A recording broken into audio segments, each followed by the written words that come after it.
अल्लाह अल्लाह है। मैं बार बार कौम को कहता हूं, जो नबियों के बेटों को जहन्नम में डाले वो अल्लाह है, जो नबियों की औरतों को जहन्नम में डाले वो अल्लाह है, जो नबी के सगे चचा को जहन्नम में डाले वो अल्लाह है। अल्लाह अल्लाह है। इतना बेपरवाह मत हो जाइए, इतना बेपरवाह मत हो जाइए, इतना बेपरवाह मत हो जाइए। नबी का सगा चचा इब्राहिम खलीलुल्लाह जैसे नबी का सगा चचा आजर बिच्छू की शक्ल में जहन्नम में डाला जाएगा। बताओ बताओ मेरे भाइयों, किस किस किस धुन में हो, किस मस्ती में हो, किस गफलत में हो। नूह अलैहिस्सलाम की एक बीवी जहन्नम में डाली जाएगी, नूह की बीवी, उलुल आज़्म पैगंबर की बीवी जहन्नम में डाली जाएगी। ये बहनें क्या समझ रही है कि कलमा पढ़ के जन्नत सिर्फ मिल जाएगी? कुरान कहता है, क्या तुम ये तसव्वुर करते हो कि तुमने कहा कलमा पढ़ा और तुम्हें आजमाया नहीं जाएगा? तुम्हें आजमाया जाएगा और रोज आजमाया जा रहा है। फजर की सर्दी में तू अपनी जान से प्यार करके सोता पड़ा है, या अल्लाह की मोहब्बत में ठंडे पानी से वुजू करके तू मुसल्ले पे खड़ा है, आजमाया जा रहा है। आज अपनी जान की मोहब्बत में सर्दी में नरम नरम बिस्तर पर सोने वालों, जहन्नम में जलने के लिए तैयार हो जाओ। क्या समझते हो? जो लोग आपको ये कहते हैं ना, काश के कोई बुरा ना माने, और अगर किसी को दीन हक की बात सुनने में बुरा लग जाए तो लगता रहे। बहुत कुछ सोचकर बना हूं मौजे दरिया का हरीफ, वरना मैं भी जानता था आफियत साइल में है। एक कड़वी कसेली बात सुनने के लिए हिम्मत इसीलिए जुटाता हूं कि पूरी दुनिया मुझे गाली दे, लेकिन सिर्फ मेरा अल्लाह और मेरा रसूल मुझसे खुश हो जाए, बस। जो पिया को भाई अख्तर वो सुहाना राग है, जिससे ना खुश है पिया वो रागनी अच्छी नहीं। जो आपको जलसों में कहते हैं ना, इनका चेहरा देखो और जन्नत में जाओ, इनका चेहरा देखो जन्नत में जाओ, अमीनुल कादरी का चेहरा देखो जन्नत में जाओ, ये शैतान ने इनकी फिक्र को अगवा कर लिया है। वो तुम्हें जहर दे रहे हैं, जहर। कोरोना का वायरस इतना खतरनाक नहीं है, बदअमली और बदअकीदगी के बाद भी जन्नत का टिकट बांटने का वायरस इतना खतरनाक है। कोरोना किसी को होगा तो वो अकेला मरेगा।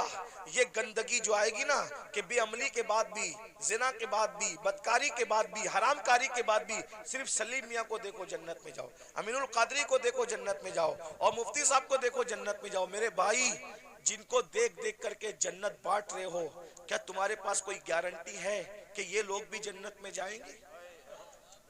हैं? बताओ ना, खिलवाड़ ना करो। ये कौम बहुत भोली है, ये हमारी बातों पर यकीन करती है, लेकिन मेरी कौम के नाज़िमों, मेरी कौम के वाइजों, उलमा नहीं करते। जो वाकई आलिम रब्बानी वो ये काम नहीं करता। उसको पड़ी नहीं एक प्रोग्राम की, कोई बुलाए तो बुलाए, कोई नहीं बुलाए तो बुलाए।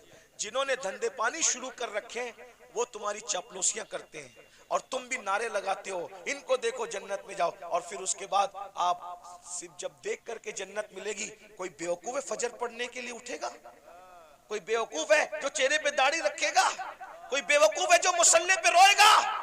अरे तुमने किसको देखा? सलीम मियां का नाम इसलिए ले रहा हूं कि ये मेरा भाई है, बुरा नहीं मानेगा मेरा भाई, मैं जानता हूं, अब मेरा हक है। आपने सलीम मियां को देखा ना, आपने अमीनुल कादरी को देखा, आपने मुफ्ती साहब को देखा ना। आओ मैं उसकी बात करूं जिसने सलीम मियां को नहीं, सलीम मियां के जद्दे करीम को देखा। किसको? किसको? खुदा को देखने वाली जो आंखें हैं वो मुस्तफा जाने रहमत की आंखें हैं। सैयदना फारूक आजम ने रसूलुल्लाह को देखा, बार बार देखा, हर बार देखा, जंग में देखा, अम्न में देखा। अरे उमर तो ऐसे नमाजी थे कि पहली सब में नमाज पढ़ते थे, फिर भी हालत नमाज में कंकियों से नबी का चेहरा देखते थे। ऐसा नबी को देखने वाला, ऐसा नबी को देखने वाला। लेकिन जब उसी उमर इब्ने खत्ताब का आखिरी वक्त आया, उसी उमर इब्ने खत्ताब का। कौन उमर?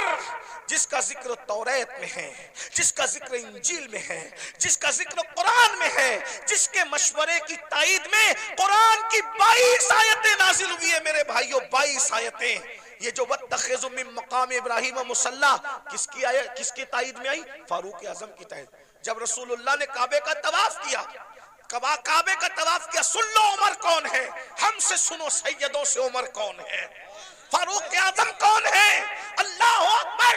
फारूक आजम कौन?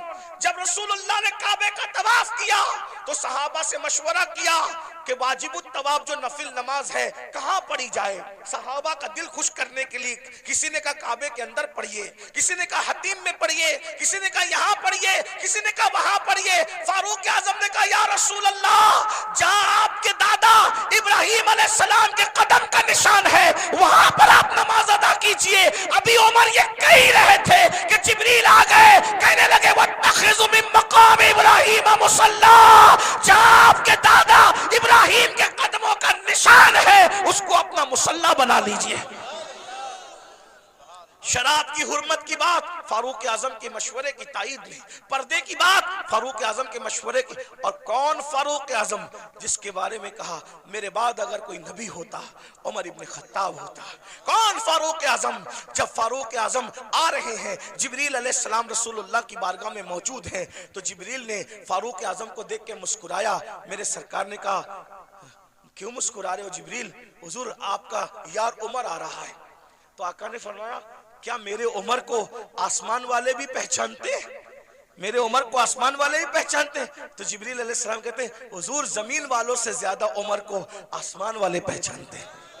और सरकार ने कहा जरा मेरे उमर की शान बयान कर दो जिब्रील। तो जिब्रील ने एक जुमले में शान बयान की। कहते हैं या रसूल अल्लाह, अगर मैं हजरत नूह की उम्र के बराबर यानी 1000 साल की उम्र लेकर के आऊं और उम्र की फजीलत बयान करता रहूं तो 1000 साल खत्म हो जाएंगे मगर उम्र की फजीलत खत्म नहीं हो सकती। इतनी बड़ी हस्ती है ना। रसूलुल्लाह को देखा, रसूलुल्लाह को देखा। अब सुन लो उनका जिंदगी का आखिरी वक्त। फारूक आजम शहीद है, फारूक आजम शहीद है। अल्लाह अकबर। और किस हालत में शहीद है? हालत नमाज में। आखिरी वक्त आ गया, चारपाई पर फारूक आजम लेटे, पूरा जिस्म खून से लहू लहान है। फारूक आजम लहू लहान है पूरा जिस्म।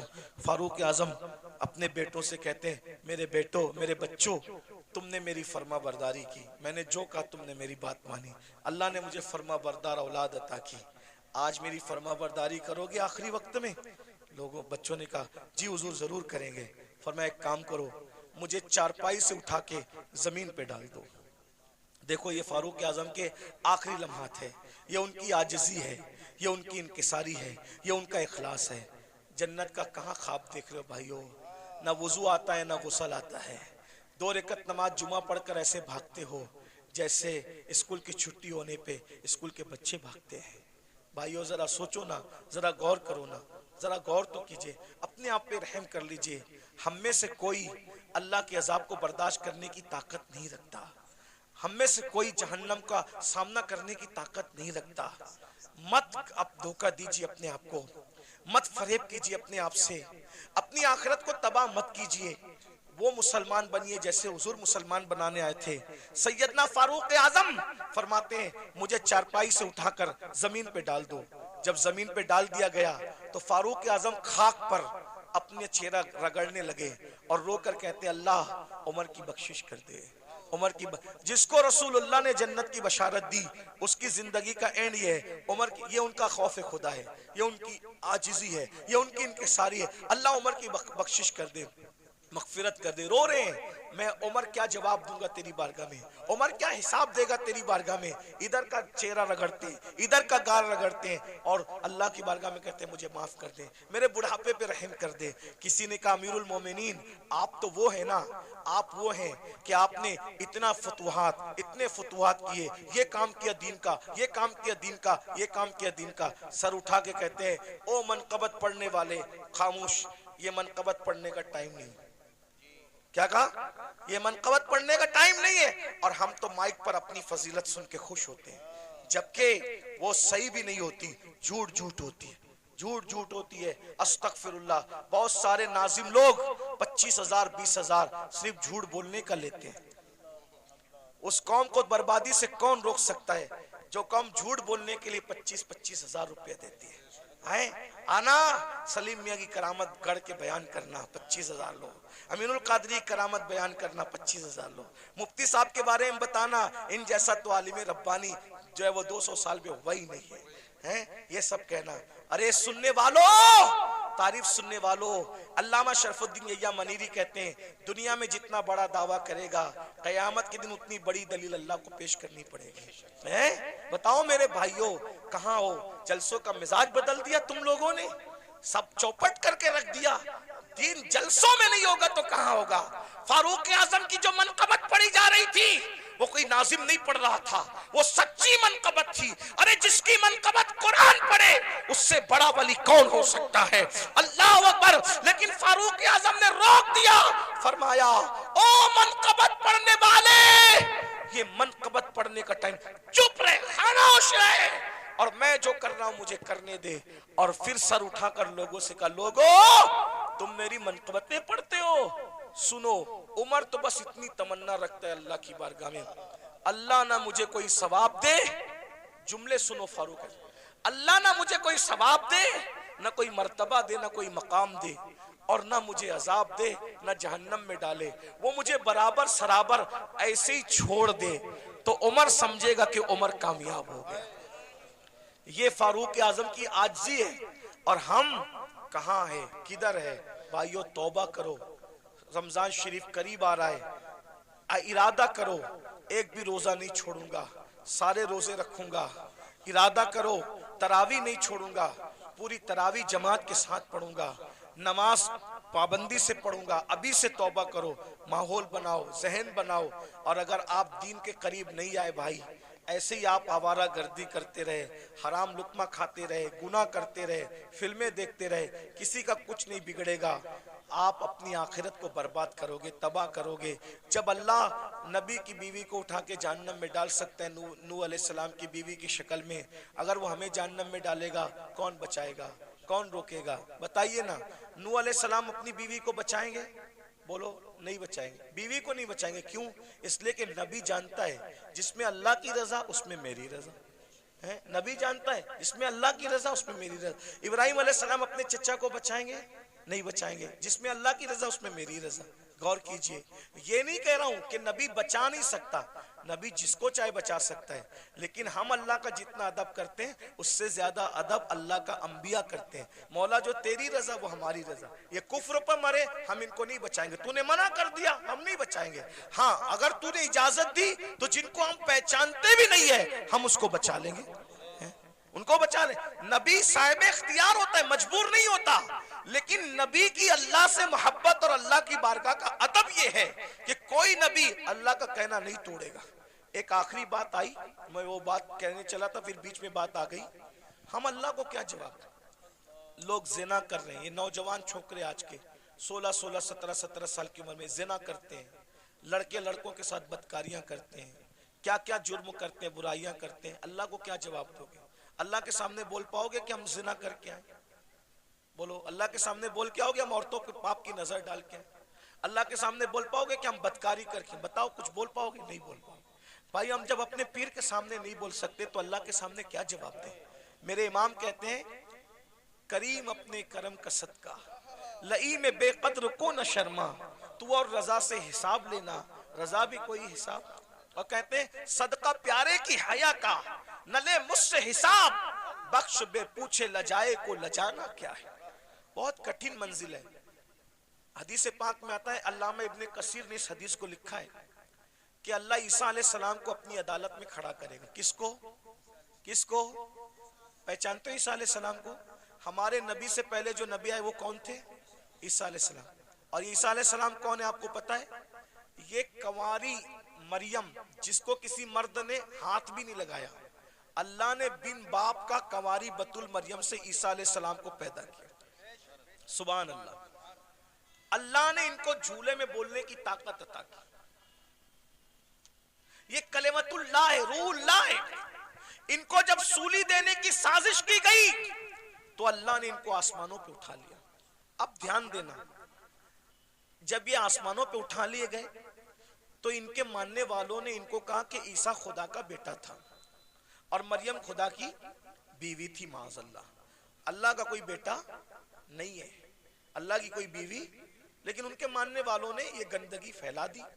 तो अल्लाह उन मानने वालों ने जो गंदगी फैलाई ना, उस गंदगी के खात्मे के लिए, यानी अल्लाह हजरत ईसा से हिसाब लेने के लिए नहीं, तवज्जो, अल्लाह जानता है कि ईसा पाक है, मासूम है, उन्होंने कोई कसूर नहीं किया, लेकिन मैदान महशर में ईसाइयों को, क्रिश्चियन को रुस्वा करने के लिए, ईसाइयों को रुस्वा करने के लिए अल्लाह हजरत ईसा को अपनी अदालत में खड़ा करेगा। और अपनी अदालत में खड़ा करके अल्लाह पूछेगा कि ऐ ईसा, क्या तुमने इन ईसाइयों को, अपने मानने वालों को यह कहा था कि तुम अल्लाह के बेटे और तुम्हारी मां अल्लाह की बीवी, तुमने ये बात कही थी? एक अल्लाह कौन सा सवाल करेगा? एक, हालांकि वो खुद बयान कर चुका कुरान में कि ईसा ने ऐसी कोई बात अलैहिस्सलाम नहीं कही, बयान हो गया सब। लेकिन वहां ईसाइयों को रुस्वा करने के लिए और शान ईसा को बताने के लिए कि ईसा अलैहिस्सलाम का दामन इस गंदगी से पाक है, अल्लाह पूछेगा तुमने ये बात कही थी ईसा? एक सवाल, अल्लाह सिर्फ एक सवाल करेगा ईसा जैसे पैगंबर से, उस मासूम से। तो मेरे आका की हदीस है, इसी एक सवाल पर ईसा अल्लाह से इतना डर जाएंगे कि उनके हर बाल से खून की फुहार निकलेगी, हर बाल से खून की फुहार। अल्लाह ने मुझसे सवाल कर लिया, मैं जवाब क्या दूं? अब बताएं, जब मासूम से अल्लाह सवाल करे तो उनके बाल बाल से खून की फुहार निकलेगी। पूरी जिंदगी हमने नमाज नहीं पढ़ी, अल्लाह पूछेगा तूने नमाज क्यों नहीं पढ़ी थी? क्या जवाब होगा? हैं? क्या जवाब? रात के 3-3 बजे तक गंदी फिल्में देखते थे, क्या जवाब होगा? दोस्ती लड़कों से इसलिए करते थे कि उनके साथ बदकारी करें, हैं? कौमे लूत का अमल करें। आका फरमाते हैं, जे कौमे लूत का अमल करने वाले लोग जिस बस्ती में रहते हैं, बस्ती वालों को मालूम है, मना नहीं करते, अल्लाह उस बस्ती पर एक दिन में 36 मरतबा लानत नाजिल करता है। कौमे लूत का अमल करने वाला कहीं भी मरेगा, वो अपनी कब्र में नहीं रह सकता, फरिश्ते उसको उठा के ले जाके वहां फेंक देते जहां कौमे लूत पे अजाब आया था। भाइयों, अपनी आखिरत ये दुनिया है। एक गालिब ने इसीलिए कहा था, दुबाया मुझको होने ने, न मैं होता तो क्या होता। सारा तो होने का झगड़ा है, इसलिए अब दुनिया में आ गए हो, सुधरो, तौबा करो, अल्लाह से डरो, अल्लाह के कानून के मुताबिक जिंदगी गुजारो। अल्लाह हम सबको तौफीक अता फरमाए। और आप सबको ये बात देखो, किसी भी जलसे में जाओ, चाहे मैं आऊं, चाहे कोई भी आलिम आए, कोई पीर आए, ये जो आप लोगों के अंदर ये आदत पड़ गई ना सेल्फी की, ऐसे धक्का दे करके कहते हो फोटो करो, अदब कहाँ गया? मेरा अदब मत करो, मैं तो कोई काबिल ही नहीं, मेरी अपनी बात नहीं कर रहा, लेकिन जो अल्लाह वालों को ऐसे कोनी मार करके ऐसे सेल्फी ले रहे हो, इस सेल्फी से क्या होगा? पहले के लोग, इन बूढ़ों से पूछो, अल्लाह वालों से मिलते थे तो दुआ कराते थे, दुआ करा, क्यों?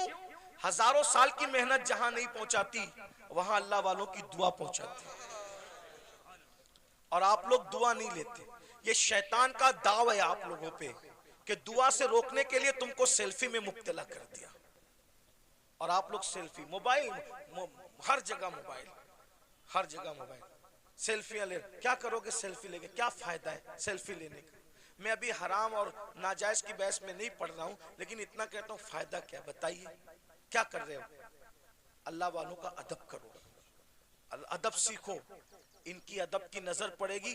वो एक गुलाम था जिसका नाम शमसुद्दीन था, शमसुद्दीन नाम का एक गुलाम था, लड़का था, बगदाद में गुलामी करता था बादशाह की।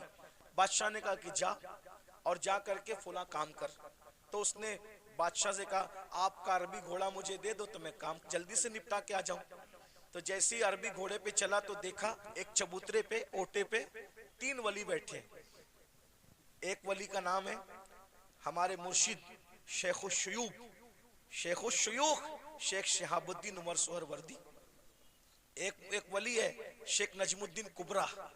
एक वली है हमारे मुर्शिद कुतुबुल अक्ताब सैयदी कुतुबुद्दीन बख्तियार काकी। तीनों बैठे। वो लड़का था शमसुद्दीन नाम का, देखा वली लोग नीचे बैठे, मैं ऊपर घोड़े पे, फौरन नीचे उतर गया, जूते हाथ में लिया, जितनी देर तक वो वली लोग नजर आए, घोड़े पे नहीं बैठा, उनके अदब में झुक के सलाम किया, आगे बढ़ा। सरकार कुतुबुद्दीन बख्तियार काकी की जबान से दुआ निकल गई, वो देखो दिल्ली का बादशाह जा रहा है। क्या कहा? वो देखो दिल्ली का बादशाह जा रहा है। किसी ने लुकमा दिया, हजरत वो दिल्ली का बादशाह नहीं, वो मैं पहचानता हूँ, वो लड़का है शमसुद्दीन बादशाह का गुलाम है। कहा जो हमारा अदब करे और वो हमारी जबान से निकल जाए दुआ, फिर अल्लाह उसको रद्द करे, ऐसा नहीं होता। हमने कह दिया दिल्ली का बादशाह, तो जब तक ये मरेगा नहीं तब तक दिल्ली का बादशाह बनेगा नहीं है। उस वक्त तक मौत नहीं आएगी जब तक दिल्ली का। और दुनिया ने देखा ख्वाजा कुतुब की जबान से दुआ निकली, अल्लाह ने कैसे पूरी किया। वो गुलाम से आजाद हुआ और दिल्ली का बादशाह बना। उसी बादशाह को दुनिया सैयदी शमसुद्दीन अल्तमश के नाम से जानती है।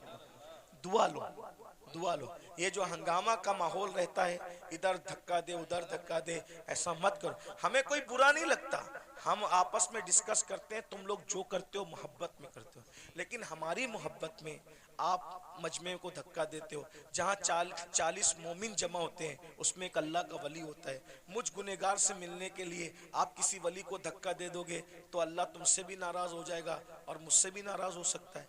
इसलिए भाई अगर हजर अस्वद चूमने की बात हो तो धक्का दे के हजर अस्वद नहीं चूम सकते, तो धक्का दे के किसी से मुसाफा कैसे कर सकते हैं? ये सब आपको सीखना होगा। डिसिप्लिन। कल रात भी ऐसा हुआ और होता ही रहता है। ऐसा लगता है जैसे झगड़ा हो रहा है, ऐसा लगता है जैसे झगड़ा हो रहा है। अब ये क्लिपें चलेगी, आप तो मोहब्बत में मिलने तड़प रहे हो, लेकिन अगर कोई हुकूमत को ये पहुंचा दे कि देखो ये जलसों में ये लोग झगड़ा करते हैं, तो क्या ये क्लिपें आपके जलसों के बंद करने का सबब नहीं बन सकती हैं? बोलेंगे तुम लोग तो झगड़ा, आप झगड़ा नहीं कर रहे हो, लेकिन भाई जो वो मुखालिफिन को तो एक बहाना चाहिए ना कुछ भी काम हुकूमत से करवाने का। तो आप यही महफिल नहीं जिसमें मैं हूं, वही नहीं, कोई महफिल हो, आप डिसिप्लिन का मुजाहरा करें। आपको देखकर ऐसा लगे यार ये लोग इतने डिसिप्लिन वाले हैं, तो इनके आका के जो सहाबा होंगे उनके पास कैसा डिसिप्लिन होगा, वलियों के पास। अभी सैयद सलीम मियां साहब मुझे कह रहे थे नाश्ते पर कि यार दुबई में कैसी महफिल थी, सब सन्नाटे में सुन रहे थे। तो मैंने कहा भाई आपको सीखना होगा। देखो अपने को आज तक जो हुआ मामलात मेंटेन करने होंगे, माहौल बनाना होगा। और मैं आप मुंतजिमिन से कहता हूँ स्टेज पे सिर्फ उलमा को बिठाया करो। ये जो स्टेज का मेयार आपने खराब किया है ना मुंतजिमिन ने, फला सेठ भी बैठ रहा है, फला सेठ लोगों को कुर्सी दो नीचे, समझे? हर जगह सेठों के बिठाने की नहीं होती। जिसका जो हमारे दादा मुर्शिद हुजूर मुफ्ती आजमीन के दौर में कभी कोई दाढ़ी मुंडा कोई सेठ इस स्टेज पे बैठ नहीं सकता, स्टेज पे सिर्फ उलमा बैठते थे। एक शायर साहब दाढ़ी मुंडे स्टेज पे आ गए, सरकार मुफ्ती आजम ने उनको कहा जब तुम रसूलुल्लाह की शरीयत का एहतराम नहीं कर सकते तो तुम्हें मिंबर रसूल पे बिठाया नहीं जा सकता। यानी वो लोग अच्छा बुरे का कोई वो कि किसी को अच्छा लगे तो लगे, जिसको बुरा लगे तो शरीयत एक नंबर पर है, अल्लाह की रजा एक नंबर पर है, वो ऐसे लोग थे। लेकिन आज हम लोग क्या है, कोई चंदा दे रहा है ज्यादा तो हमने दिन का कानून तोड़ दिया उसके लिए। ये सब अच्छी बात नहीं करो, ये सब इससे नुकसान होगा। फिर कोई भी स्टेज पे चढ़ के आता है, ये स्टेज की बात नहीं कर रहा हूँ मैं, जनरल बात कर रहा हूँ। आप इनसे बदजन मत होना, इस जलसे वालों से, जनरल बात कर रहा हूँ। तो ये सब मत करो। जिसका जहां मकाम है, उलमा जहां बैठते हैं उलमा बैठे, सेठ लोग मुखैर लोग जहां बैठते हैं उनको कुर्सी दे के बिठा दो, सियासी लीडर आना है उनको कुर्सी दे के बिठा दो, सबको इज्जत दो। मैं ये नहीं कह रहा हूं किसी को जलील करो, सब हुजूर का जो उम्मती है वो इज्जत के काबिल है, लेकिन जो कुर्सी पे बैठे उसको कुर्सी दे दो, अच्छे से बिठा दो। स्टेज पे सिर्फ उलमा रहे, मुतशर्रा रहे। और जो मेरे स्टेज पे बैठे हुए लोग हैं उनसे भी कहता हूँ आप लोग भी फोटो वोटो न खींचिए। देखो हमारे बुजुर्गों ने फरमाया कि अगर आलिम दीन अगर जो है वो सुन्नत तर्क करेगा तो पब्लिक फर्ज पढ़ना छोड़ देगी, समझे? आलिम अगर चलते चलते रास्ते से टोपी उतारेगा तो पब्लिक, हाँ वो नहीं कहना चाहता था, सही कहा जी, सही कहा, यही कहा हुजूर मुफ्ती आजम ने, यही कहा। लेकिन कुछ चीजें माइक पे कहने की नहीं होती। आप अल्लाह आपको जज़ाए खैर दे, मेरा काम आसान कर दिया। यानी तुम टोपी उतार के सर नंगा करोगे, लोग अपना पूरा वजूद बगैर कपड़े का कर लेंगे, इसका ख्याल करें। तो ये मेरे भाई भी कुछ जो नौजवान हमारे जूनियर उलमा है ना, मैं उनसे माफी मांगते हुए कहता हूँ ये लोग भी सेल्फी लेने लगते हैं। आप लोग तो आपको देख के नीचे वाले भी लेंगे, है ना? तो मैं आपको ये नहीं कह रहा हूँ कि मैं कोई फतवा देने आया, कोई साहिब फतवा आदमी नहीं हूँ, लेकिन कम से कम महफिल के तकद्दुस का ख्याल करो, और हम जो करेंगे हमारी कौम भी वो करेगी। अब मैं देखना चाहता हूँ कि आज से इस महफिल में कितना बदलाव आता है। अगर बदलाव आया तो समझ लूंगा कि मुझे दोबारा आना चाहिए इस तरफ, और अगर नहीं बदलाव आया तो समझ लूंगा कि गला सुखा कर कोई फायदा नहीं है ना। तो अभी हमें समझ में आ जाएगा। अब आगे का प्रोग्राम आप सुने। क्या प्रोग्राम है आगे? अच्छा, वहाँ ये सलीम इजाजत। अस्सलाम वालेकुम वरहमतुल्लाहि वबरकात। अल्लाह तबारक व तआला